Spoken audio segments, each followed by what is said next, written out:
simple test framework to the MDK-ARM so that we can develop test cases as part of our development process. Currently there are two main open source test frameworks that are commonly used for embedded systems. For C++ we have CPPU test, which can be downloaded as source code, and what we'll look at today is using a lighter, smaller framework called Unity, which can be downloaded and then easily added to a C-based project.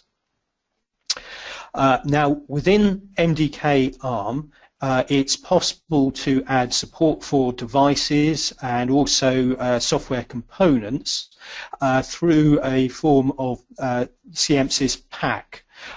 So we've created a software pack for Unity and we'll make this available at the end of the webinar. So you can simply download this pack. If you then double click on it, it will install the Unity test framework directly into MDK-ARM, so it will then be available as a software component which can be easily added and removed to your project. So this will work with all Cortex-M devices, and the software pack contains a number of dependencies which tells the MDK-ARM that this needs a serial interface. So for M0, M0+, we can use a native UART, but if we're developing code for a Cortex-M3, M4 or M7, we can use the instrumentation trace, which is part of the hardware debug system. So within the core site debug system, there are a number of traces, and the instrumentation trace provides effectively 32 serial channels which can be connected up to the development tool. One of these is configured as a public channel so that it's possible to send printf style statements from your source code directly up to a console window within the Microvision IDE. It's also possible to input data through that same channel as well. So we have a very non-intrusive, easy way to connect our device under test directly back to our debug environment. This doesn't use any additional hardware resources on the chip and just makes use of the debug architecture. So once we've installed the pack, we can create a new project, and within a project we have the runtime environment manager that allows us to easily select what software components and device support we want to add to our project. So once we've installed the Unity pack, it will create a new section in the RTE, which will be our utilities section, and in here we have our developer test, and here we have the Unity test framework. So we can simply add Unity by selecting this within the runtime environment. It will also ask us what serial channel we want to use, and then within the compiler support we can select the I/O, and we can redirect the standard I/O channels from a user UART or LCD to the instrumentation trace. So with a few clicks we can install the test framework and then connect it up to the Microvision debugger. So once we've configured and clicked OK in the runtime environment, the software components we've selected will be added. So all of the green diamonds are our components of the software platform that we're using. And here we have a utility section with the Unity test framework added to our code. And then all of our application code will reside in the brown folders above here. So when we're using the test framework, we can use the project management features within Microvision to allow us to add and remove the test framework very easily during development. So we can create an application project where the source code and the code that is currently under development are within the build process. So we can then simply build our application as normal, download it, run it, test it in the debugger. But here we've also created a test folder which in the application build is not part of the build process. So in here we can put the test framework and test cases so that when we switch over to the test build, we can remove the bulk of the source code. So now the red stop sign means that most of our source code is no longer in the build process, but the development folder where our code that we actually want to test and is currently being built will exist, is now added to the test folder, which is now within the build environment. So now we're building a test framework around our code under development. And through the toolbar, we can easily switch between an application build and a test build, okay, as frequently as we want. So now from the source group we can simply drag and drop the code that we want to test into the development folder and either build it as a full application process or a test environment. Now to actually build up our test framework, we can start to add this into the test folder. Once we've installed the Unity component, we've also installed some convenient test templates which we can add to the project.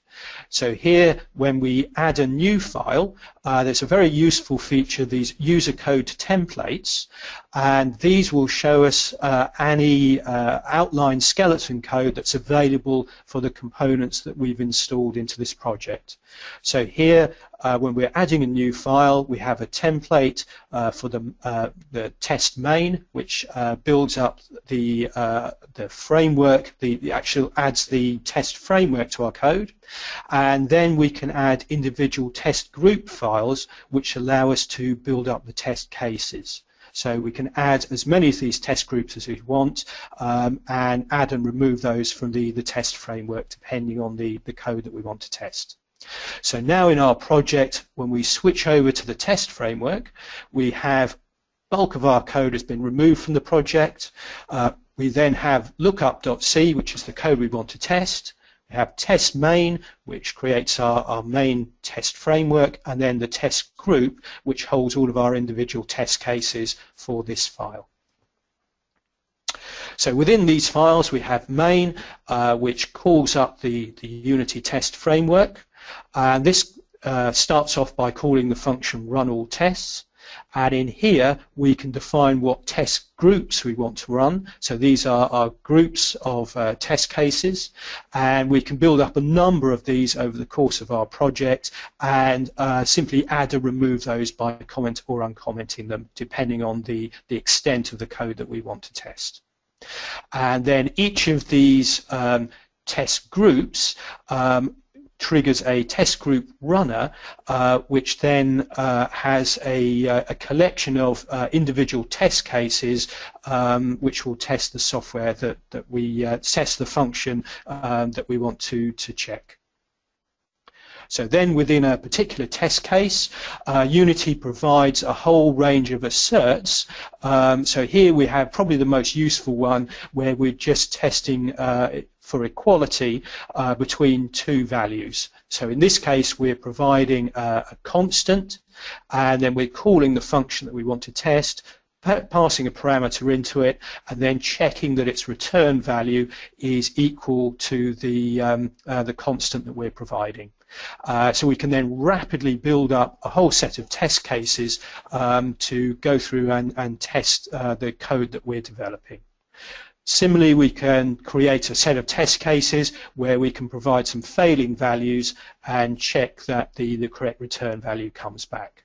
So as a developer, we can very quickly add these two files and then start to build up a whole range of test cases for the code that we want to check. Once that's done, we can simply start the debugger. Then in the view serial windows, we have a debug console window. So this is where the output from the instrumentation trace will appear, so that now when we run the test harness, it will execute the test cases and they'll report their status up to the debugger. So here that we can see that all of our test cases ran, there were 0 failures and then 0 ignored tests. So again, once you're experienced with this, it's very, very quick to build up a whole range of test cases rather than just simply trying to prove that our code's correct by inspection in a debugger. Now, we can go a step further and start to automate this process. So again, within the IDE, if we call up the local options for target, within the user tab, there is a tick box that says start debugging as soon as the compiler build has finished.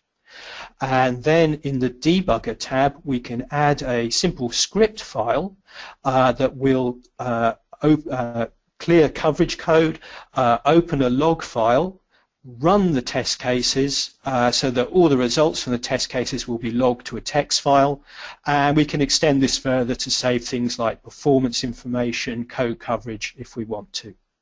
So now when we press the build button, when we're in the test build, it will build the code, download it to Flash, start the debugger, run the test cases, show the results and log them to a file. So with one button press, we can go around our build and test loop very, very quickly.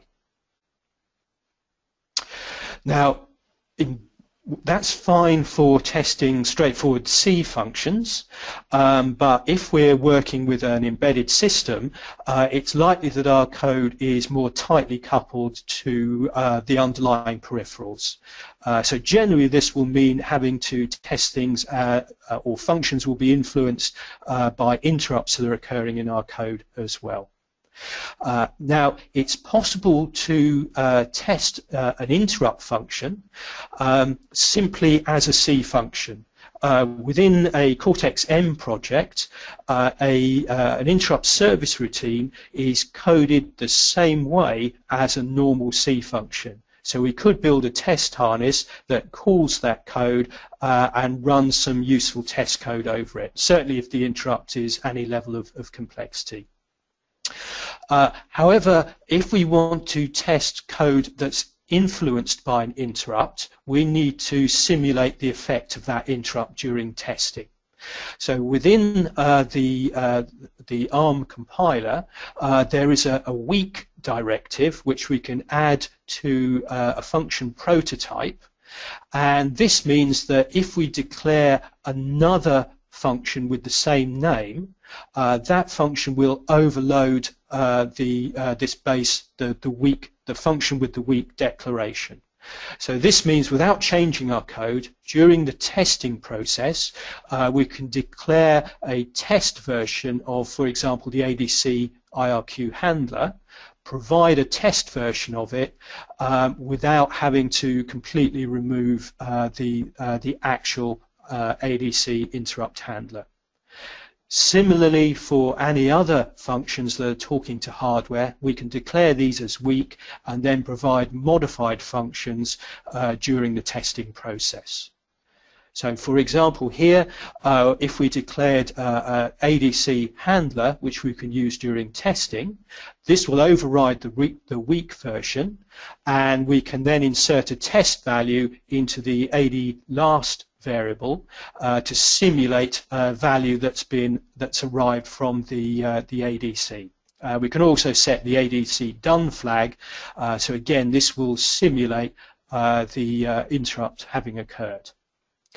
And with the ADC start conversion, we can also overload this function, and in here we can use the Siemsys NVIC set pending call, and this will actually set the ADC interrupt channel as pending, and it will actually trigger the hardware to trigger the ADC interrupt service routine. So here we can provide functions that decouple our code from the actual hardware, and we can also trigger the interrupt structure within the microcontroller to trigger the ADC handler in a realistic fashion. So now if we have a function which is going to use the ADC, we can do ADC start conversion, which will then trigger the interrupt. Then we have while, which is waiting for the ADC conversion done flag to be set. So we will trigger our decoupled version of the interrupt service routine.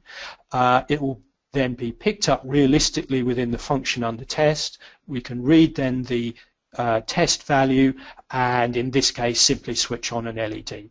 So here we haven't had to modify our display ADC function. It's still being triggered and interacting with the interrupt service routine and the interrupt structure of the microcontroller, so we can more realistically test it. So now in our test case, we can create the test case to first of all load up a test value to be written to the ADC, call the test function, and then use our assert to actually look at the hardware port and check that the correct LED has been switched on. So with a bit of work, we can build up test cases that interact closely with the underlying hardware. And we can take this to whatever level that we really want to. Similarly, if you're using an operating system, our code will be coded up as RTOS threads, and these have very well-defined inputs and outputs. So here we have three functions. So on the left-hand side, we have a TX function that's writing data into a mail queue. That's received by an RX thread, which is then taking that data and again just simply switching on some LEDs. The third thread, the clear thread, is triggered by a signal which then switches off the LEDs. Now during testing, we can use the operating system API, so it would be possible to terminate the TX thread, so we can simply switch that off, and then we can write into the mail queue and the signal thread from our test cases. So we can kind of hijack the RTOS threads, and through their interfaces we can apply test data, and these threads don't even know that other parts of the system aren't there. So we can test them in isolation as simply operating system objects. So again, within our test cases, we can add a new test group, test group RTX.C, and in here we can prepare the initialize the LEDs, start the RX thread running, create the mail queue, and then we can apply test data into the mail queue. The OS delay will allow the RTOS to do a task switch to run the RTX RX thread, and then again we can look at the low-level hardware to check that the correct LED has been switched on.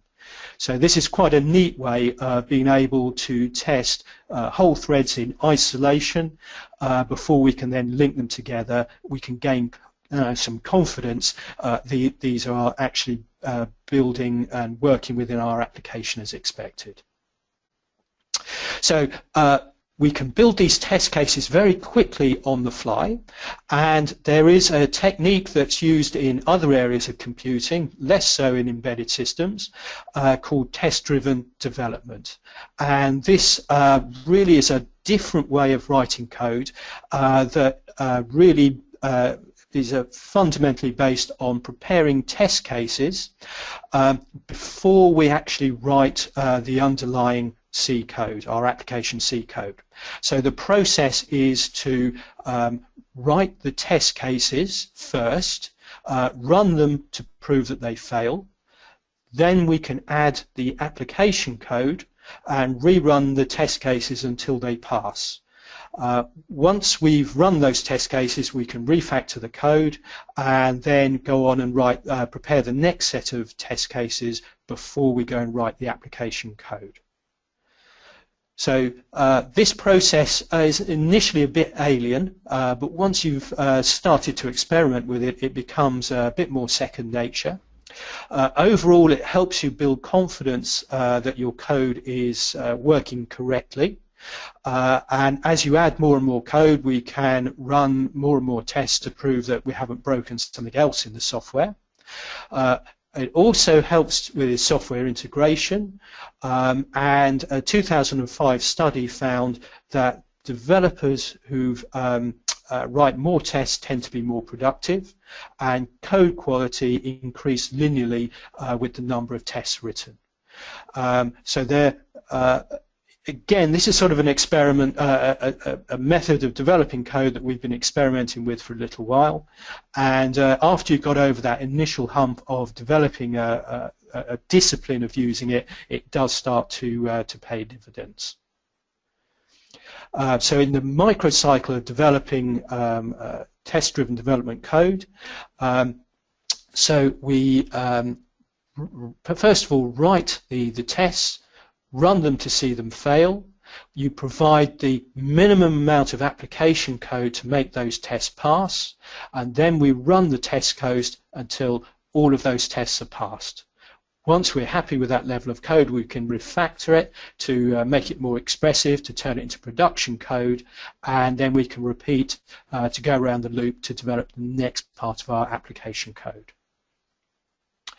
If you're interested in this process, there is a good book that's available, Test-Driven Development for Embedded C, and this is a guide to using TDD with Unity and CPP-U test. It's available widely on the internet.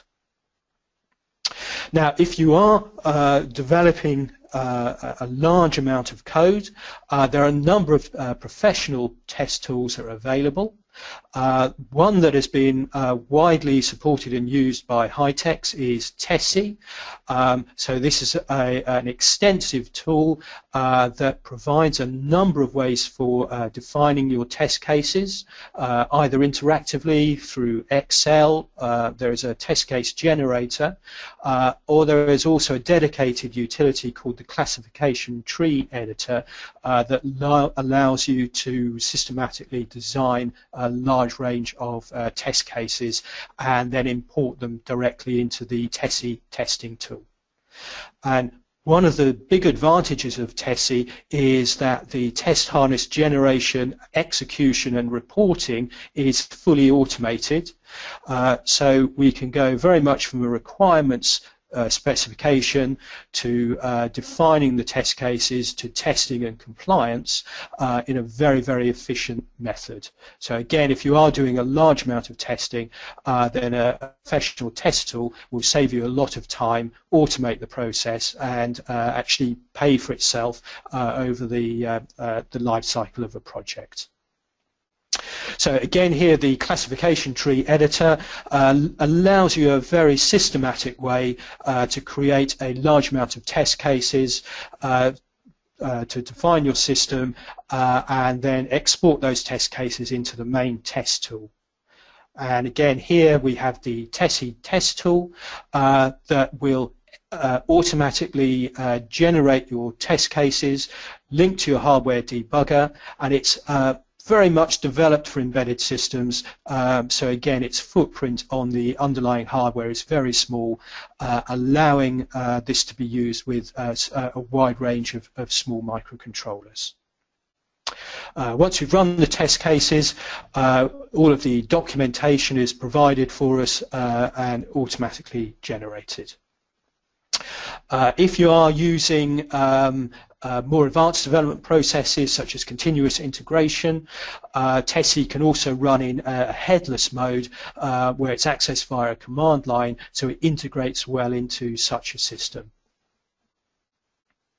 The other very important thing is that it's accredited for use with many high integrity software coding standards and systems.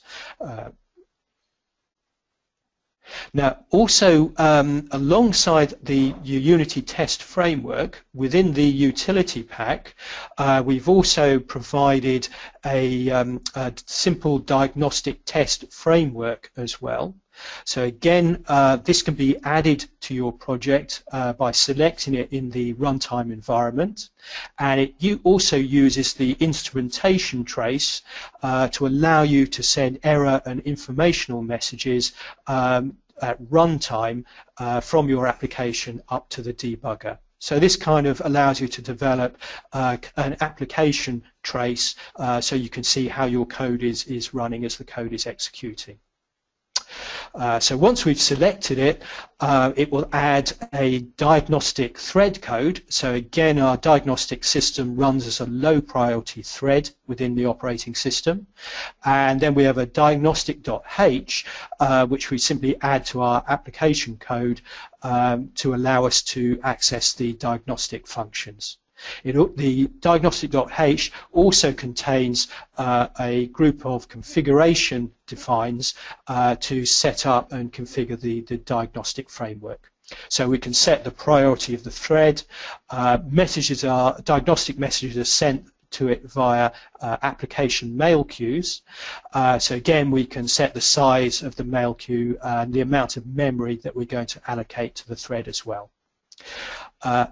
As I mentioned, the two types of message that we can report are error messages or informational messages, and here we can also select which of these messages are going to be switched on, and prior to a build we can switch them off if we want to minimize the impact on the system. The message logging comes out through the ITM or through a serial port, and this will be reported to the console window within the debugger. It's also possible to send all the diagnostic messages to a file if you have a file system present in your project as well. So this is quite useful for beta testing, where you can leave your application running and then all of the informational messages can be logged into the file system. So when we add the diagnostic.h to our code, we have a simple function at the beginning, the init diagnostic thread that we need to call to start the diagnostic code running. And then we have two macros, error and info, where we can send a text message and an informational number to be reported out to the debugger or to be placed onto the file system. So in a typical piece of code, we include diagnostic.h, and then we can start to add these informational messages to our code. So we can put a simple text message. We can also include errors, so that if we hit an error condition in our code, this will be reported directly back to the debugger. And below we can see again the instrumentation trace window, where during execution of our code these messages will now start to be reported to us. And as you build up your application, if you start to add these as you go along, it pays dividends over the range of a project. So you can actually start to see how your code's executing and very quickly track runtime errors and track them back to the exact points in your code, rather than waiting for the code to crash and then desperately hunting from the hard fault vector or something similar. All of these methods are included as chapters in a new version of our Designer's Guide book, which is now released as a second edition. And we'll shortly make the software pack available, which also includes all of the examples from this book as well. So this will be available from the Kyle Pack website in the near future. So I hope you found this short webinar useful. If you do have any questions, please send me an email to myself, Trevor Martin at hightext.co.uk, or if you have want some more information about Tessy, our expert is Frank Buchner, who knows far more about Tessy than I do. So again, if Tessy is of interest to you, please contact Frank.